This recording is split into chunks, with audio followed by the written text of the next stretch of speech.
Hi friends, നമ്മുടെ തൊടിയിൽ തന്നെ ജൈവ രീതിയിൽ കൃഷി ചെയ്തെടുത്ത ശുദ്ധമായ മഞ്ഞൾ വിളവെടുത്ത് സംസ്കരിക്കുന്ന വിശേഷങ്ങളാണ് ഇന്ന് പങ്കുവെക്കുന്നത്.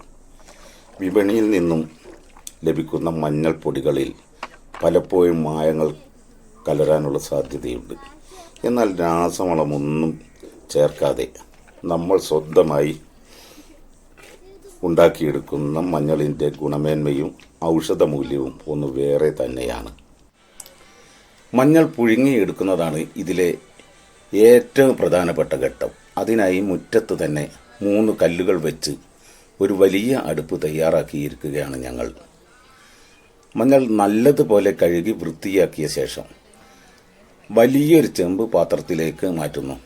മഞ്ഞൾ മുഴുവനായി മുങ്ങി നിൽക്കാൻ പാകത്തിൽ വെള്ളം നിറയ്ക്കണം. ധാരാളം മഞ്ഞൾ ഉള്ളത് കൊണ്ട് തന്നെ വീട്ടിലെ എല്ലാവരും ഒരുമിച്ചാണ് ഈ ജോലികൾ ചെയ്യുന്നത്.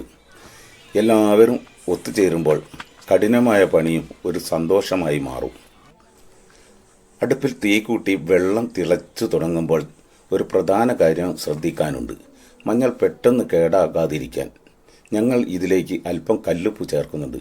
ഇത് മഞ്ഞളിന് കൂടുതൽ കാലം ഈട് നിൽക്കാൻ സഹായിക്കും. മഞ്ഞൾ ശരിക്കും വെന്തോ എന്ന് പരിശോധിക്കാൻ ഒരു എളുപ്പ വഴിയുണ്ട്. ഒരു കഷ്ണം മഞ്ഞൾ എടുത്ത് കത്തി കൊണ്ട് മുറിച്ച് നോക്കിയാൽ മതി.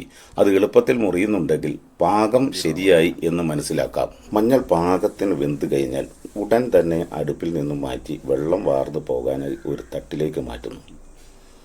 ചൂടുവെള്ളത്തിൽ അധിക നേരം നിന്നാൽ മഞ്ഞൾ അമിതമായി വെന്തു പോകാൻ സാധ്യതയുണ്ട്. അതുകൊണ്ട് വേഗത്തിൽ തന്നെ ഈ പ്രക്രിയ പൂർത്തിയാക്കണം. ആവി പറക്കുന്ന മഞ്ഞളിൻ്റെ ആ ഗന്ധം തന്നെ മനസ്സിന് വലിയൊരു സംതൃപ്തിയാണ് നൽകുന്നത്. ചൂട് ഒന്ന് ആറിയ ശേഷം ഈ മഞ്ഞൾ കഷണങ്ങൾ നീളത്തിൽ കീറിയെടുക്കണം. ഇങ്ങനെ ചെയ്യുന്നത് മഞ്ഞൾ പെട്ടെന്ന് ഉണങ്ങിക്കിട്ടാൻ സഹായിക്കും. ഇനി ഇത് വെയിലത്ത് വെച്ച് ഉണക്കിയെടുക്കാം. കുറഞ്ഞത് 4 ദിവസമെങ്കിലും കഠിനമായ വെയിലത്ത് വെച്ച് ഉണക്കണം. ഉണങ്ങുന്നത് ശരിയായില്ലെങ്കിൽ പൂപ്പൽ വന്ന് മഞ്ഞൾ കേടാകാൻ സാധ്യതയുണ്ട്. അതുകൊണ്ട് നല്ല വെയിൽ ഉള്ള സമയത്ത് തന്നെ ഇത് ചെയ്യാൻ ശ്രദ്ധിക്കണം.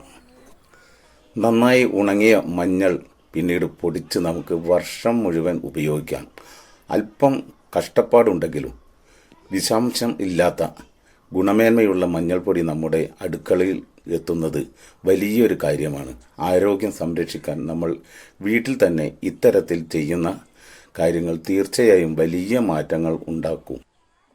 വീഡിയോ ഇഷ്ടമായാൽ കൂടെ കൂട്ടാൻ മറക്കണ്ട.